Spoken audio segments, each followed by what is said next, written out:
I was never the kind of woman who expected a lot out of life. My name is Linda, and I'm 52 years old, living in a small but cozy house in a quiet suburban neighborhood in Ohio. It's a place I've called home for more than 30 years. It's not a mansion, not even close, but it's mine. When you live on a budget, you learn to find beauty in the little things. A cup of coffee on a Sunday morning, the hum of the refrigerator, the soft ticking of the kitchen clock. There's something oddly peaceful about it. I never had much ambition beyond doing my job well and raising my children right. I started working when I was 18, right after high school. I didn't go to college. I didn't have the money for that. And frankly, I didn't think it was all that necessary. My first job was as a receptionist at a law firm. It wasn't glamorous, but it paid the bills, and it gave me the chance to save a little here and there. When the law firm downsized a few years later, I found a steady job as a secretary for a local insurance company. The work was routine, reliable, and that was enough for me. I didn't need much more. I'd raised my kids in a small, modest house, one of those that's just big enough to make you feel comfortable, but small enough that you can afford to keep the lights on. Raising Ethan and Jessica as a single mom wasn't easy. Their father left when they were toddlers, and that was the end of that. He disappeared without a word, and I had to learn how to keep going without him. But I did it. I had to. I worked overtime, sometimes multiple jobs, just to make ends meet. There was no time for a social life, no time for anything except getting them through school, making sure they had food on the table, and doing everything I could to make them feel loved. By the time they reached high school, I was still at the same job. Ethan and Jessica were good kids. At least I thought so. They didn't ask for much, but I could see them growing restless. They wanted more than the simple life I'd carved out for them. Ethan wanted a nicer car than the beat-up old sedan I drove. Jessica always had her eye on the latest trends, the most fashionable clothes, the kind of things I couldn't always afford. But I tried. I'd get them what I could, even if it meant going without for a while. I wanted them to have the things I didn't, the things they deserved. But it wasn't easy. I didn't have a lot of extra to give. There were many nights when I lay in bed staring at the ceiling, wondering if they were ever going to understand how hard it was for me, if they would ever realize how much I sacrificed. But I kept quiet about it. It was my responsibility after all. One quiet Tuesday afternoon, after work, I went to the local gas station. I was fueling up my car, the same old sedan that was starting to show signs of age. I was just going through the motions, filling up, paying at the counter, the usual. But something caught my eye on the way out. A sign on the lottery ticket machine. It was one of those colorful posters with big bold letters. Mega Millions Jackpot, $500,000. I didn't even really play the lottery. Never had. But for some reason, something about the idea of winning struck me. What if? What if I did? I could take care of so many things. My kids, the bills, the house, my future. It wasn't like I had any big dreams. I wasn't foolish enough to think I'd be jetting off to Paris or buying a mansion. I just wanted a little breathing room, to not worry about money constantly, maybe even help my kids out. I stood there for a minute and then, without thinking too much about it, I grabbed a ticket. Just one. I figured it wasn't going to hurt anything. It was just $1 after all. I took the ticket home with me, tucked it into my purse, and forgot about it. It was just a ticket. A little hope in the form of a piece of paper. I went about my usual evening. Dinner, TV, checking in on Ethan and Jessica. Nothing special. Just another Tuesday. 2 days later, I checked the numbers on a whim. I was sitting on the couch, drinking my coffee, and there it was, the lottery numbers. I compared the ticket in my hand to the ones on the screen. I thought I was seeing things. I rubbed my eyes, looked again, and then I froze. Every number matched. every single number. It wasn't a dream. I had won $500,000. My heart raced as I stared at the ticket, unsure of what to do next. I had never imagined something like this happening, but there it was, in black and white, a winning ticket, $500,000. I didn't know whether to laugh or cry. I didn't tell anyone, not immediately anyway. I couldn't. There was something about it that felt too fragile, too new. I wasn't ready to share that with anyone just yet, not even my kids. Maybe I'd been through too much in my life to trust things like this easily. Maybe I had learned over the years that good things didn't always last, that the people closest to you could be the first ones to take advantage. And honestly, I was enjoying the thought of having something for myself, something that was just mine. So I kept the news to myself. I didn't even tell my best friend, who had been there for me through thick and thin. I couldn't risk it. I wanted to hold on to this small piece of luck, this brief moment of freedom, for just a little while longer. I kept my life the same. I paid my bills, worked at my job, and stayed quiet. I lived in my little world, where the weight of the lottery win was a secret only I knew.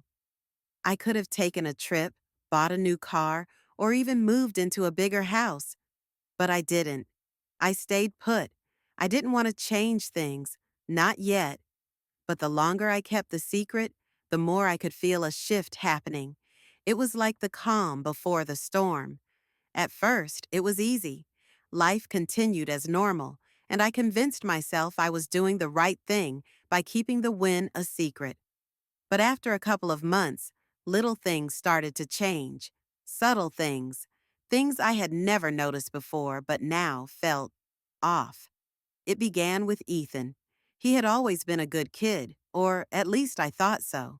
He had a steady job at a local tech firm, and I was proud of him. But the more I saw him, the more he seemed to be hinting at things. I didn't pick up on it at first, but soon enough, it became clear that he was becoming dissatisfied with his life. It wasn't just about the car anymore. It was bigger.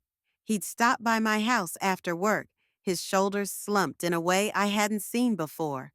"Mom," he said one evening, looking at the chipped paint on the side of my house, "why don't you get the house repainted?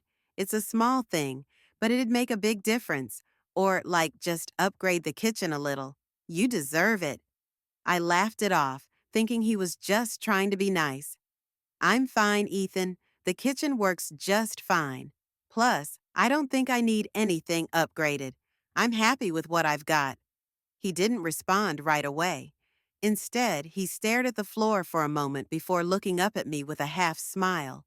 "Yeah, well, I guess you don't really need anything, do you? I mean, it's not like you're saving up for anything big, right?" I was taken aback. "What's that supposed to mean?" He shrugged and mumbled something about his own struggles to get ahead in life, but it was clear he was hinting at something else.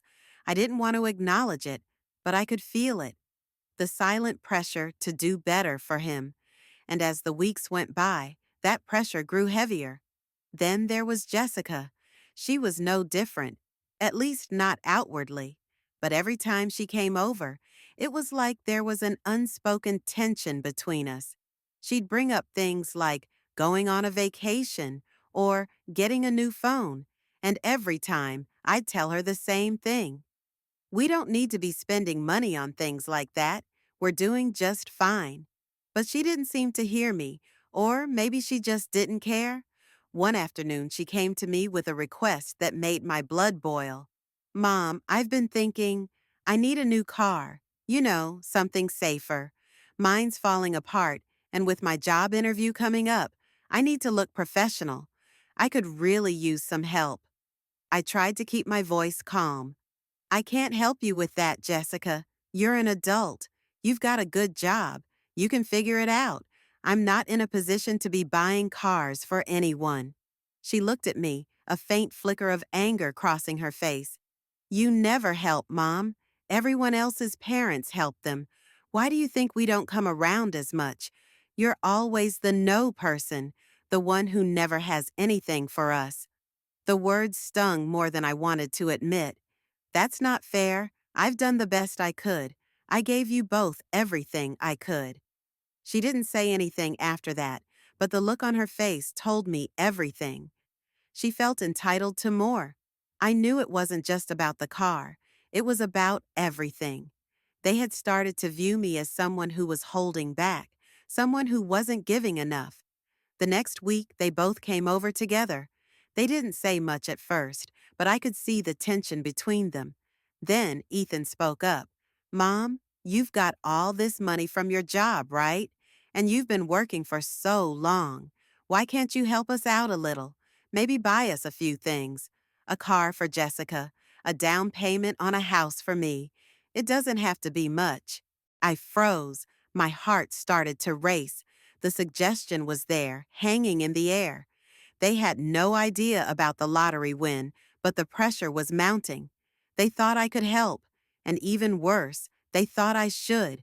The anger and disappointment in their eyes were hard to ignore. Ethan, Jessica, it's not like that. I can't give you everything you ask for. I can barely afford. You could, though, Jessica interrupted, her voice rising. You could help us if you wanted to, but you don't. You don't care about us. Her words hit harder than anything I'd heard in a long time. I had spent my entire life working to give them a good life, and now here they were, accusing me of being selfish. I do care, I said, my voice shaking. But I can't just give you everything you want. That's not how this works. You need to learn to stand on your own, both of you. I've done all I can. Jessica threw her hands up in frustration. You never do enough. I guess it's easier to act like a martyr than actually help your kids. It was the first time I'd felt completely unloved by them. The first time I realized that to them, I was just a burden. I had nothing left to give that they wanted. I felt like I was invisible. But then something inside me shifted. They didn't know about the lottery win. They didn't know that I had $500,000 sitting in my bank account. But I couldn't keep hiding forever. The reality was, my kids were asking for money, and it wasn't just a little money anymore. They were demanding more, and they weren't asking for help. They were expecting it. I couldn't let that continue. I decided then that I would make a change. I would no longer be the person they could rely on to bail them out, and I wouldn't let them use me anymore. If they wanted to take advantage of me, I had to make sure they'd never be able to again. The first step was simple. I started researching ways to protect my assets. It wasn't just the lottery money, it was everything. My house, my savings, everything I had worked for. And then, one afternoon, when I was at the bank, I made the decision. I would rewrite my will. I would put the house and the money in a trust, out of their reach. No more loans, no more handouts. It was time to make sure that if they ever came knocking, they'd find nothing. But I had to act fast. The betrayal had already begun. It didn't take long for things to get worse. My kids, Ethan and Jessica, had crossed a line, and once they did, everything seemed to unravel in ways I couldn't have imagined. At first, they didn't know about the trust I had set up. They still thought I was the same old mom, the one who would always help out, the one who would give them money if they asked, the one they could rely on for their every whim. But things were different now. I wasn't the same person anymore. I wasn't going to let them walk all over me. It started with small things, Ethan no longer calling as often, Jessica becoming more distant. But when they did come around, they were colder. There were fewer smiles, fewer laughs, and soon I found myself being cut out of their lives in ways that hurt more than I could put into words. It began with a phone call one evening. It was Ethan. Hey, Mom, how's everything? He asked, but his voice was flat. He wasn't really interested in my answer. I'm fine, I said, trying to sound upbeat. Just keeping busy, with work and everything.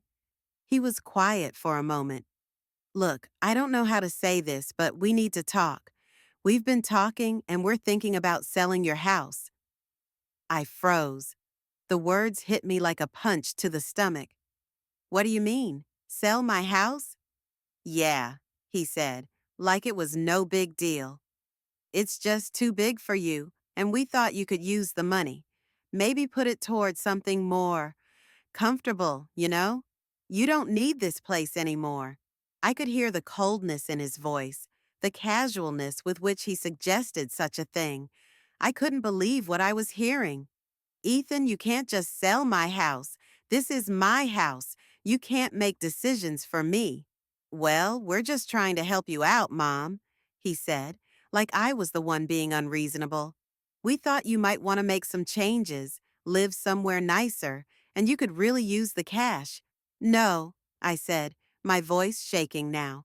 No, I'm not selling my house. It's my home, and I'll decide what to do with it. There was a long silence. Then, in a tone I'd never heard from him before, he added, Well, if that's the way you want it, fine. But don't come crying to us when you're old and alone. You'll need someone to take care of you then. The words hit me like a slap, and for a moment I couldn't breathe. My own son was telling me that if I didn't do what he wanted, I'd be left to suffer on my own, as if I wasn't already suffering from their constant demands. I tried to hold myself together. I don't need anyone to take care of me, Ethan.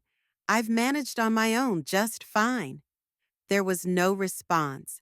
I could feel the distance growing between us, the gap widening with every word. Ethan had made up his mind. He had no intention of seeing me as a mother anymore, only as a means to an end. I hung up the phone with my heart racing. I was crushed. This was my son, the one I had raised, and now he was telling me to my face that I was nothing more than a burden, a means to an end. I thought about Jessica next. Surely she wouldn't be as heartless as Ethan, but I was wrong. The next day, she called, and I could tell by her tone that something was off. Mom, she started, we need to talk about the house. Not this again, I sighed, pinching the bridge of my nose. Jessica, I'm not selling my house. I don't care what you or Ethan think. It's my decision. She was quiet for a moment before her voice dropped to a softer, almost conspiratorial tone. But Mom, think about it. The house is huge. You don't even need all that space anymore. You could sell it, take the money, and live somewhere more comfortable. It'd be easier on you, don't you think? I swallowed hard, trying to keep the frustration out of my voice. Jessica, I don't need your help with this. I'm fine. I don't want to sell my house, and I don't need to live somewhere else. You don't have the right to tell me what to do with my life. She sighed, sounding exasperated. You're just being stubborn, Mom. You know, everyone else is telling me to get you to sell the house. It's just a matter of time before you realize this is what's best for you. Everyone else? I asked, my voice low. Who else is telling you this? There was a long pause before she finally said, Just people who care about you, people who want to see you live better. The subtle implication hit me like a ton of bricks. They weren't just asking me anymore. They were trying to manipulate me. They weren't concerned about my well-being. They were concerned about what they could get from me. You're not getting anything from me, I snapped, my voice rising with the anger that was building inside me. You think I don't see what you're doing? You think I don't know this is about the money? The silence on the other end was deafening.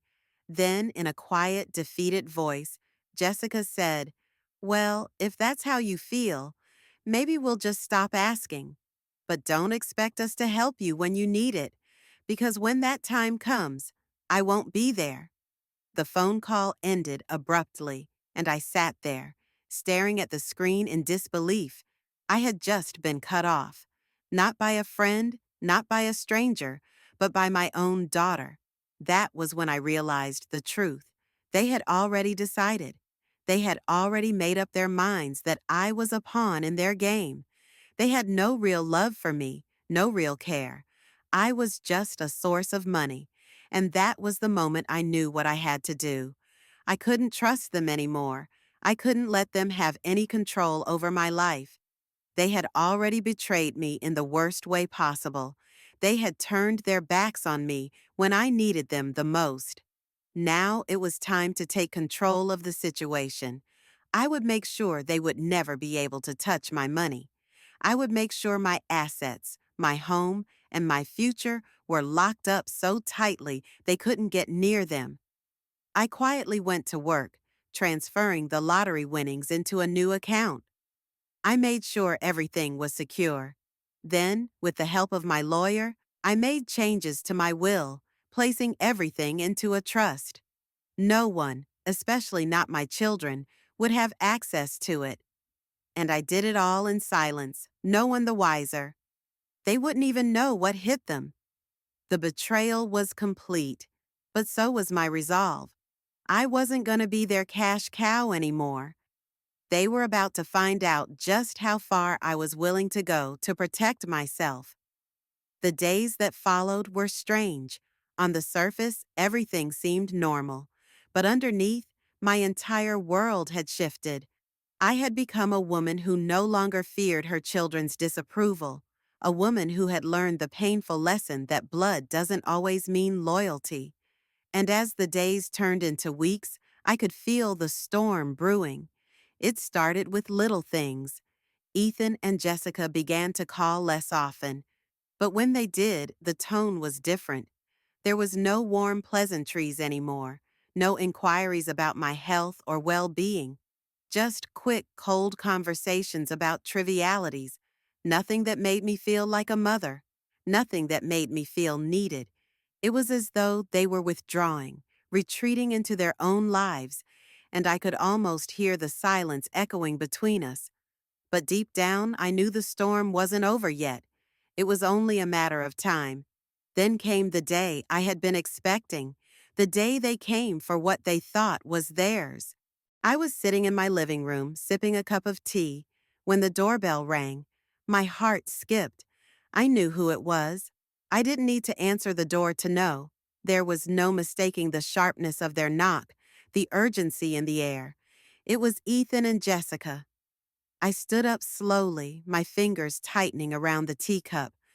I wasn't nervous. I was calm. There was a quiet determination in me now, something that had been growing ever since I made the decision to take control of my life. They weren't going to walk all over me again, not after everything. I opened the door, and there they were, standing on my doorstep. They looked like they were ready for a fight, determined, angry. Ethan's face was tense, and Jessica's eyes were hard. "Mom," Ethan said, his voice firm, almost condescending. "We need to talk." "About what?" I replied, my voice steady. "About how you've been trying to take everything from me?" They both flinched, but neither of them backed down. Jessica spoke next, her tone sharp. "You don't get it, Mom. You're holding on to things that you don't need. We're just trying to help you out. You don't want to live in this house forever, do you?" I didn't respond immediately. I didn't need to.